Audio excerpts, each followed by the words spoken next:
Muy buenas noches, ¿cómo les va? Bienvenidos a Odisea. ¿Y cuál es el problema más importante si tuviéramos que ir al núcleo de la dificultad que hoy tiene el oficialismo en la Argentina? Que está atravesando, está enfrentando un fin de ciclo. ¿Qué quiere decir enfrentar un fin de ciclo cuando hablamos de política? Quiere decir que la agenda de problemas, los temas que han dominado la vida de este oficialismo y la vida de la sociedad durante este oficialismo en los últimos 12 años, ha empezado a envejecer. Es decir, que empieza a percibirse un cambio en la agenda de la sociedad que deja desactualizada, que deja como anacrónica la agenda del gobierno.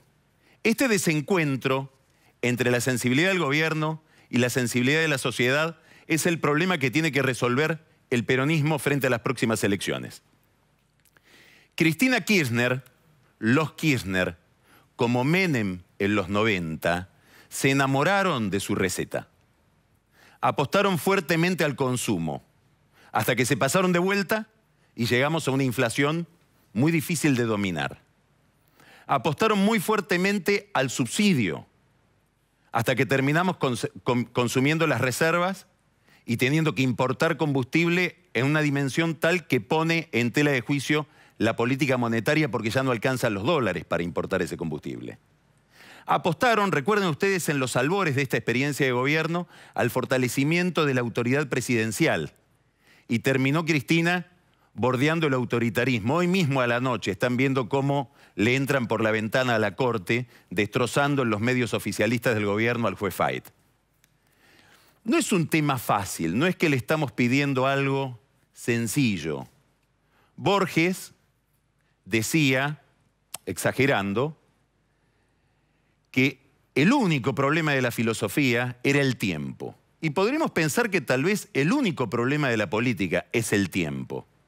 Es decir, cómo hace el líder político, cómo hace un grupo político para ir actualizando su propuesta sin convertirse en una caricatura, sin traicionarse, ir escuchando cuál es la sensibilidad de la sociedad para ir sintonizando con esa sensibilidad, de tal manera de ir acompañando el ciclo social. Bueno, es arte, un arte que no siempre se logra.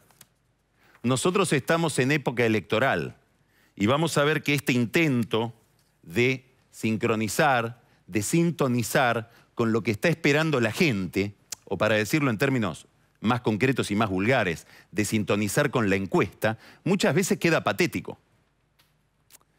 Este viernes, Massa, que entró al gobierno de Cristina Kirchner cuando ya había sucedido el caso Skanska, cuando ya hacía tiempo que escuchábamos de las andanzas y las fechorías de Julio De Vido y Ricardo Jaime, nos da la novedad de que a él le da asco la corrupción. Claro, se lo pide la encuesta. Macri festejó en el año 2013 el triunfo de Gabriela Michetti y en la misma noche en que festejó, dijo: yo le digo a la clase media que me votó que cuidado, yo no voy a tener en el año 2015 ministros kirchneristas en mi gabinete. Claro, se olvidó de que esa misma noche en Tigre, su primo y todo el macrismo de la provincia de Buenos Aires estaba todavía contando los votos con el ministro kirchnerista de Kirchner que había sido Massa. Hoy el Frente para la Victoria, escuche bien, el Frente para la Victoria, que hasta nuevo aviso está liderado por Cristina Kirchner, está analizando en La Rioja llevarlo como uno de sus candidatos a gobernador a Carlos Menem. No, no es otro Carlos Menem, aquel Carlos Menem. No hablemos de Scioli, que es en sí mismo un mutante. Es decir, le ha sido fiel a Menem, le ha sido fiel a Duhalde, a Rodríguez Sá, a los Kirchner, por no decir que ha traicionado a todos. Él defiende el modelo, dice que va con esta política económica a las elecciones, pero su economista Miguel Bain consignó que el año pasado la inflación fue el del 33%, bastante distinta de la del INDEC. ¿Cuál es el problema?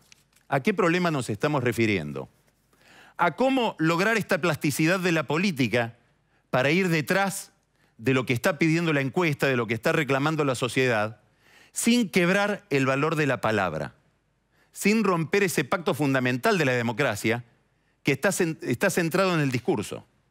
Parecen teorías, parecen abstracciones, pero hemos ido tan lejos en esto de menospreciar la palabra, traicionar el compromiso electoral y traicionar el lenguaje, que hoy la Argentina carece de estadísticas. No sabemos cuál es la inflación, no sabemos cuántos son los pobres, no sabemos cuánto vale el dólar.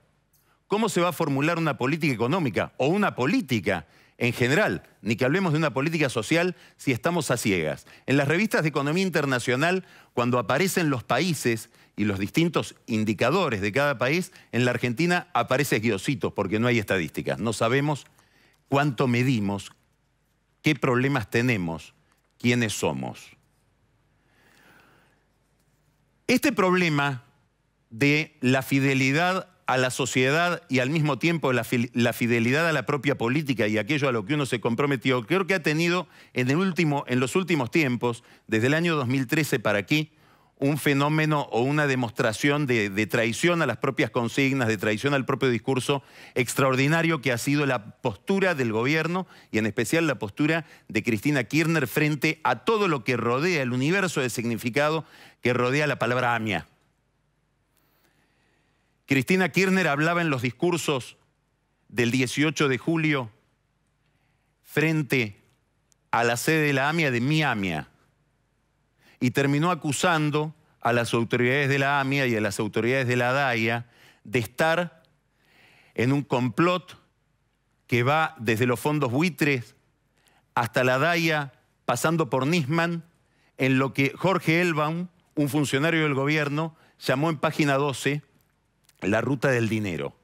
Ruta del dinero que desembocaba en tres lobistas tan reconocidos, lo mencionamos aquí en el programa hace 2 emisiones, tres lobistas financieros tan reconocidos como el doctor Daniel Sapsay, como Santiago Kovadlov y como Marcos Aguinis.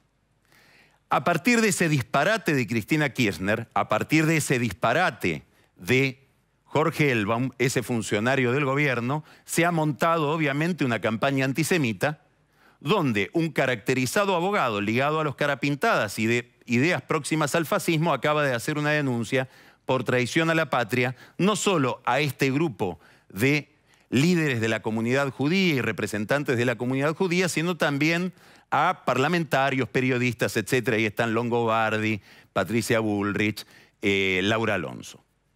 Hoy, hace un rato, en un canal que podríamos ya casi llamar oficial, que es C5N, pertenece al dueño del juego kirchnerista, el empresario Cristóbal López, justamente se estaban ventilando estas teorías que, francamente, nos hacen pensar que estamos delirando, metidos ya en una discusión antisemita para discutir el tema de la AMIA.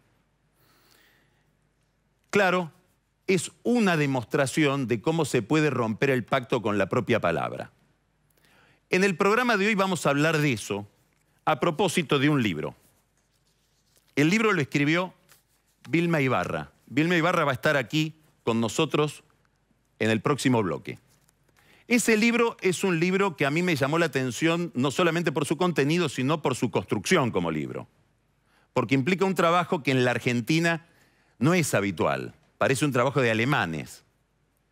Vilma Ibarra se tomó el trabajo de leer, escuche bien, de leer todos los discursos de Cristina Kirchner, pronunciados como legisladora, pronunciados como presidenta, pero no solamente los que pronunció delante de una escena multitudinaria, también los que pronunció dentro de las comisiones técnicas del Congreso, donde se discuten los proyectos de las leyes. Y a partir de ahí hizo un análisis de los grados de coherencia o los grados de contradicción que hay en todo el mensaje de Cristina, en su visión de la realidad, en su pacto con la gente, con la sociedad, que finalmente eso es su discurso y su palabra. Llegó a conclusiones muy llamativas, que las vamos a hablar después, que no solamente implica que hay contradicciones escandalosas, sino que la presidenta está dispuesta inclusive a inventar hechos con tal de sintonizar con lo que le pide la encuesta. Y a inventar hechos no en temas que deberían ser intrascendentes o triviales. Inventar hechos que tienen que ver con su participación en luchas por los derechos humanos que no protagonizó. Lo curioso no es que Cristina mienta. Lo curioso no es que Cristina tenga esta relación con la palabra. Lo curioso es que haya muchísima gente que le cree. Y no le cree que le dice la verdad. No le cree porque dice la verdad. Le cree porque le obedece. Porque en el fondo esta vinculación perversa con la palabra responde a un fenómeno autoritario donde el culto a la personalidad hace que el líder siempre tenga la verdad. En la Italia de Mussolini, en los años 30-40, Italia estaba decorada con afiches donde aparecía la imagen de Mussolini o el águila fascista y una leyenda, un eslogan, como los que hay ahora en los afiches. Il duce ha sempre ragione. El duce siempre tiene la razón. Pareciera que Cristina también.